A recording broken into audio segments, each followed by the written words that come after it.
Now, the first video I had done kind of talked about like, which I kind of made up on the fly, but it's true. I compartmentalized like three different steps for how to manage some masking stuff. And the first step was becoming self-aware of that masking and concentrating on that self-awareness, and knowing when you're doing it, when you're not doing it. Step two was managing that masking. So basically, taking every opportunity you can when you don't have to and do not, and also creating for yourself situations in which you might not have to, like, say, keeping yourself preoccupied in some other way, or having headphones on, or whatever you have to do to reduce the amount of masking you have to put out. That's a big energy saver. And step three was, well, to put it simply, was be boring. So, in other words, be polite, civil, kind, and all those things. But don't be interesting. Just be whatever parts of yourself you're already pretty aware people don't care about or are uninterested in because, you're kind of pretty neurodivergent thinking just doesn't interest some of the stuff. Like some of that stuff just doesn't interest people. Put that stuff out. Um, and like I said, follow the social rules and requirements to a T at a minimum. And then everything else, just discard. You don't have to be charming. You don't have to be interesting. You could just be boring. And since you don't care about status, you don't care about being liked, then being boring is the best thing you can be. At least as far as when you're around people that you don't relate to or can't really communicate with very well. Yeah. Now, I wanted to elaborate on those three things a bit further.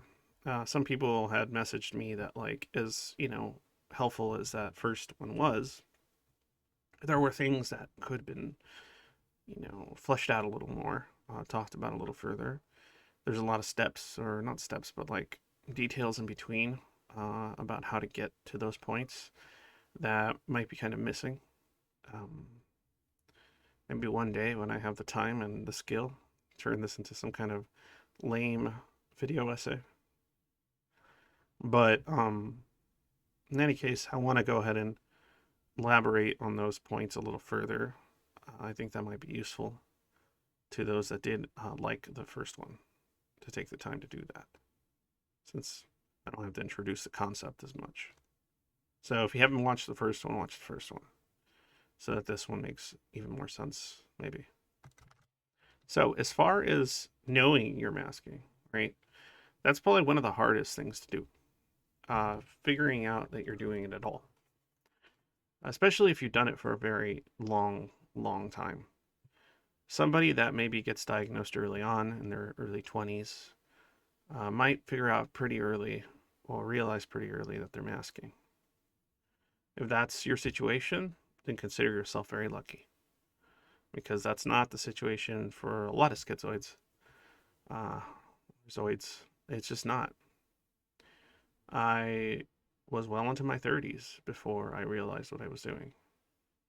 And one of the difficulties that comes with that is it becomes integral to your kind of ability to navigate yourself externally, regardless of how hollow it may be.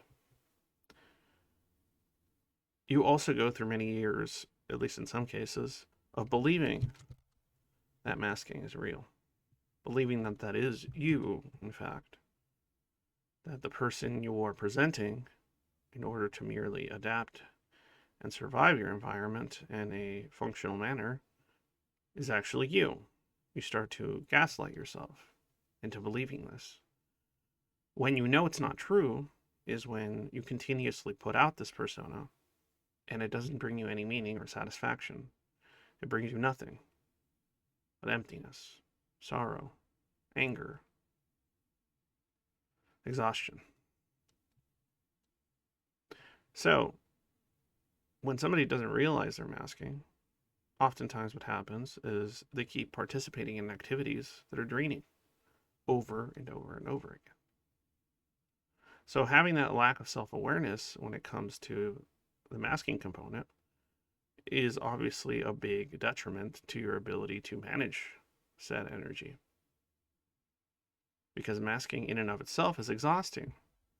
Even a neurotypical person, when they do it, it's hard, it's draining, but they only have to usually do it for a certain amount of time throughout the day, like I mentioned before, work or certain types of events in which social standards increase and expectations increase to levels that are less intuitive. But moderate levels, or some of those interactions that are intuitive to the neurotypical person when it comes to behavior and interaction, those are things that are both obviously learned in childhood as well as kind of ingrained in the human brain. A little bit of predisposition toward specific types of behavior and action and responses to specific types of stimuli.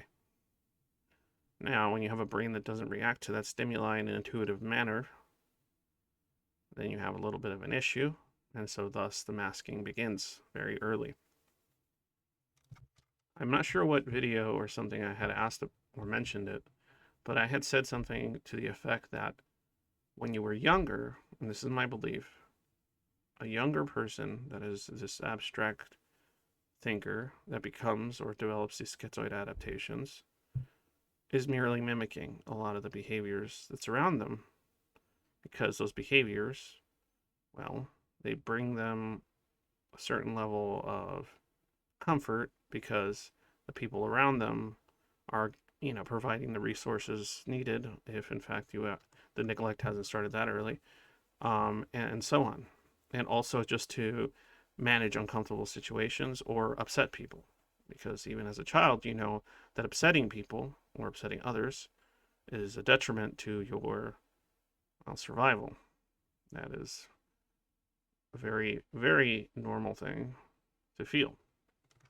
But what I believe happens is, and this is why many people don't start unraveling a lot of these adaptations, or the negative symptoms don't start developing, I think is more likely. The adaptations start very early, but the negative symptoms associated to those adaptations, I don't think really set in until puberty and adolescence, essentially. Because at that point, you enter junior high, then eventually high school, or environments in which people start focusing on the social. Your peers start focusing on the social. As a child, any social interactions are merely intuitive, and you're learning and you're experiencing. So odd behavior, odd interests, disinterest in specific things, disinterest in certain types of interactions, a preoccupation with certain types of special interests or any special interest is expected as a child. You're a child. You haven't matured. That's the phrase they like to use. But when you hit that point in your life and you become this young adult, and other people around you start having these predilections, these interests, and you don't develop them the same way, well, you become the odd man out. And so then you keep masking, you keep adapting just as you always have. You keep mimicking, right? But therein lies a problem. You hit a wall. At a certain point, that mimicry doesn't feel right. Because you yourself, as a neurodivergent individual, and with the adaptations at this point you've been developing, you yourself have different interests, different values, different priorities. Even if you don't quite understand what those may be, and even if by this point you've detached from yourself significantly due to not having an environment that allowed you to develop who you actually are over the course of your childhood very easily.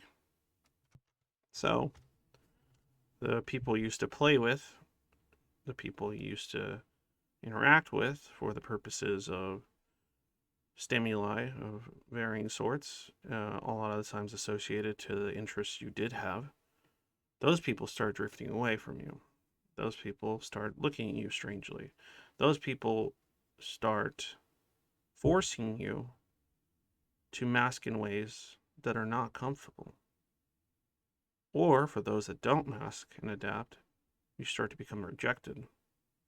You can become a pariah, or merely a nuisance, or someone that's boring, or so on and so forth. You become associated as a negative object because you don't partake in the activities or do not enjoy the activities that are considered to be normal. So usually, two things happen. Either that person cannot keep up with the masking anymore and becomes isolated and disconnected and basically turns their back on the world, or they adapt and they keep masking. And masking in itself, in many ways, is a maladaptation, because what should have happened, but doesn't, because the world is just not that way, is you should just be yourself. But yourself is one of two things. Either by this point somewhat lost, depending on the trauma and neglect you endured, or becomes lost and starts fading, because that self cannot be expressed without negative repercussions from your peers and your parents and everything else. Now, are these things that you are suppressing, these traits, these thoughts, this personality that is incompatible, is it dangerous or evil or bad? Not generally the case, unless you have some other issues that, give you some more psychotic predilections. The schizoid is usually a person with adaptations that kind of make them pretty autonomy centered, private. And then the neurodivergent thinking or cognition that I've often talked about in association with it, often referred to as the idiosyncratic thinking, makes you focus on entirely different things. And so your ability to conversate with others is limited, because the things you would like to discuss are not really on the table, especially at an early age. They don't really interest anyone, including your parents or your siblings. They find it strange or odd that you're more interested in, say, why people do what they do than merely participating in those said things.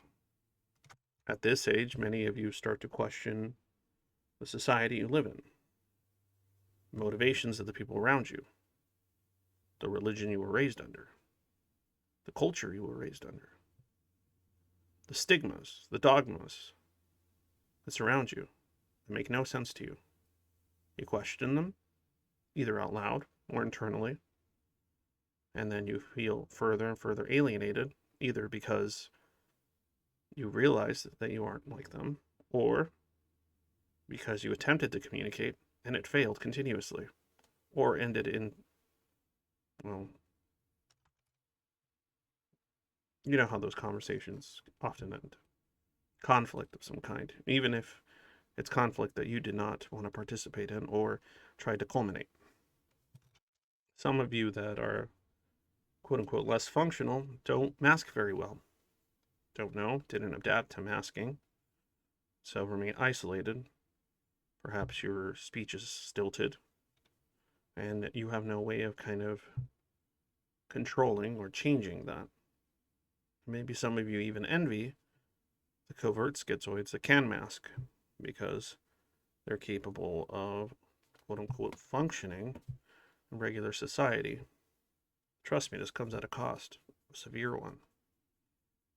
But so does the isolation, the avoidance of situations in which masking would be required in order to be considered functional. Now, I can't imagine there isn't a single instance in which a schizoid would have to mask. I think the only major difference between a covert and an overt schizoid when it comes to the concept or the idea of masking is that a covert one can do it more often, can do it with more efficiency, and can manage it a lot better, or maybe just has a stronger tolerance of some kind, some other X factor that I'm kind of unsure of as of right now.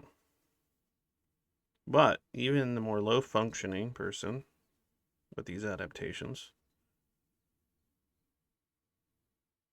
they have to do it in specific situations, either with family or the few people that they do interact with.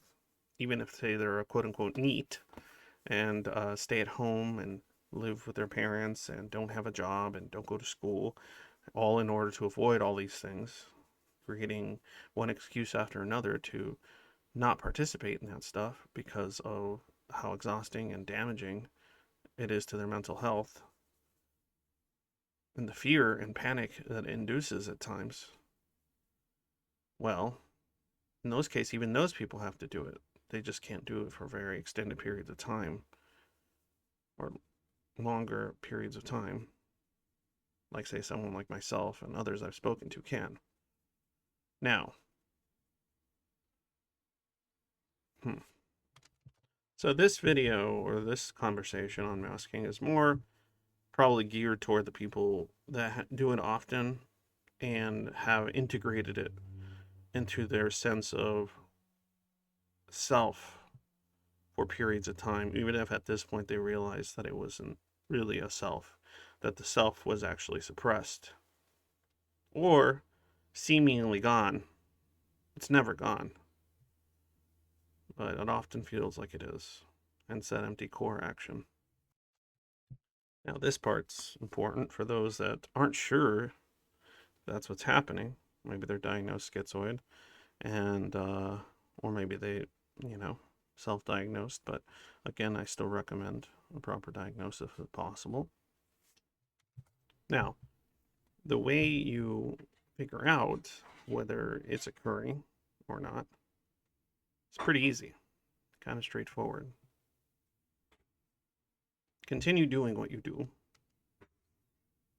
and even if it feels like automatic, because oftentimes it is, it becomes like a knee-jerk response to, say, be likable or to interact to a certain degree or capacity, right? But what you'll notice, or do a social event of some kind, right? And go through those motions. If in fact you're more a covert kind, I'm talking more toward the covert kind that kind of do it automatically and efficiently. Pay attention very closely to when you laugh, when you make a comment, when maybe someone approaches you for a hug or something. Pay very close attention to what you're feeling, if anything, or if the feelings are negative or feel false or odd, like a performance. Pay attention to this very closely. Also, another thing to pay attention to is that after said this social event or this thing is completed, are you exhausted? Are you tired? Are you confused? Have you ever had moments where you feel confused because you participated in things that would be considered positive, enriching, enjoyable, or seem that way to everyone around you participating in it, and you find yourself confused as to why you are exhausted, tired, and wish to be home?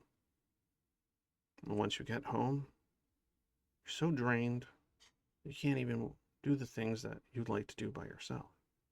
The only thing the solitude brings you is a sense of relief. And even then, you don't quite understand why. That's a decrease in your stress levels. And part of the problem is that sometimes schizoids, when their stress levels go up significantly, they might get some physiological symptoms from stress, but they don't quite realize that that's what's happening. Because Fortunately, one of the many things we do, adaptation-wise, is disconnect from these feelings of discomfort and desperation. Now, if you find yourself in this situation, my suggestion is attempt to do some of those tips that I mentioned in the first video. Try them. See what happens. See if the amount of drain on your body and on your mind decreases. See what you can and can't get away with, at least for the moment. Even if it's a matter of having to use like excuses to do so, right? So next time there's a gathering of some kind that you know might cause these sort of events to unfold. I'm not saying do this often, because after a while it always becomes a conflict or a problem, but attempt to excuse yourself. Use a regular excuse. Stay home. Stomachache. Headache. Sick. You know, kind of stuff a kid would do when they want to get out of school. Try it. Okay. Now, you're home. Are you lonely that you did not go? Are you sad that you did not go? Are you relieved that you did not go? Pay attention to those feelings. Start thinking, why? Why is that? Don't I want to go? Isn't that something I would enjoy?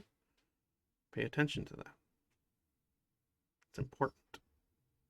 It allows you to start becoming more aware how much masking and drain you're putting on yourself and stress. After missing said thing, how do you feel by the end of the day? Do you feel more exhausted? Do you feel sad you didn't go? Do you feel glad that you didn't go? Do you feel anything? And if you feel nothing, is it still better than how you felt or would have felt had you gone? Pay attention to those things. That's the kind of stuff that can help you figure out what's going on. Once you start realizing, hey, I feel better when I'm not doing that sort of stuff too much, you can start kind of mitigating that a little bit, kind of controlling how often you have to do it or when you do it. Now, excuses don't always work, and that's how we get to step 2 and step 3 of what I discussed in the first one.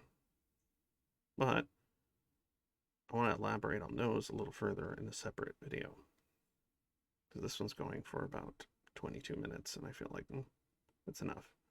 So this one's good for those that aren't as aware and aren't sure and just feel that exhaustion every single time they do this sort of stuff. And the confusion that comes with, don't people enjoy these things? Aren't these things that I should like? And if you're someone that's already gone past that step, then this video is probably not as interesting to you. Or it might be interesting to know that other people have gone through these or are currently going through this, other schizoids, especially younger ones. They haven't quite figured it out. So, and to those that already got past this step in your life, think about that. You did it all on your own. It probably took a while for some of you. It took a long time for me. Probably took less time for you, others. For the ones that just can't do it very well for extended periods of time for a variety of reasons, you're probably wondering, wow, I can't even imagine thinking that any of that masking is real. Like I said, that comes with benefits and detriments. The benefit is you didn't have to endure this imposter syndrome as much. The detriment is the inability to navigate those types of situations when necessary as efficiently. And again, this brings me to another situation. And just a quick comment at the end. This is why, as abstractor / zoid adapting people, schizoid adaptation people, we need to help each other. Some of us are a little more functional than others when it comes to interaction and social stuff. So if you feel like helping each other, then do so. Maybe the lower functioning, socially lower functioning schizoid can help the covert schizoid pull whatever is inside of themselves a little bit out more to help them learn how to demask, right?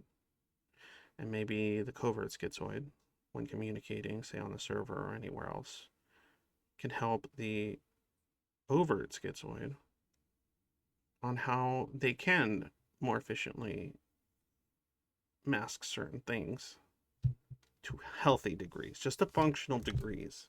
I'm not saying, I don't want anybody to have to do this, right? That's a shit part.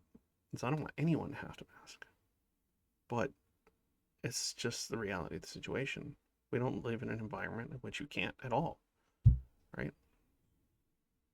But at least maybe you can mask as well or as much as regular people have to anyway. At least so that you can hold down a job or get along well enough with family members so that you're not mistreated or people don't misunderstand or get confused by you or it causes other problems and conflicts that feel seemingly unavoidable, like people thinking you're ignoring them and so on and so forth. But in any case, I hope this was useful. If you like what I talk about, um, please support me on Patreon, donate there, or PayPal, or Bitcoin, or whatever the hell. I have it all in the About Me and in the description, so please do it there. Um, and watch my streams when I'm on. If you want to help there, super chats and all that kind of shit help. And that's it. I'll be doing another video in the future where I discuss the step 2 a little bit further and with a little more detail. But like I said, these are just ideas I'm putting forward. This is not a fucking this is a what's the word? A very um not theoretical, but I don't want to say I'm making it up as I go along, but I mean you have to when there isn't anything out there like this where people are talking about it. So I had to make it up as I went along in my life, and now I'm kind of trying to convey to you what it is that I made up throughout my life as I went along about all this. So I hope it helps.